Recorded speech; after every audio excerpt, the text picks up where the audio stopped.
هل تستمع للقرآن أم لصوت القرآن، للغناء؟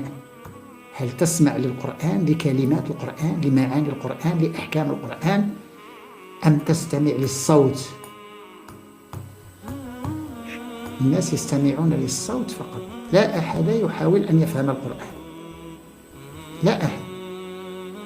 واحد هذه لما تكلمت على النملة مع سيدنا سليمان، العتروس خرج فيديو قال لهم بأن فايد قال لك سيدنا سليمان ما فهمش النملة وما سمعهاش وكذا.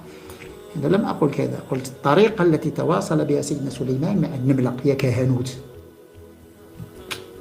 ولكن أنت كذبتي على الناس، وسأعيد الحديث عن النملة، سأعيد الحديث عن الحائط، سأعيد الحديث عن لا يطيقونه، سأعيد الحديث عن الأشياء التي تكلمت عنها.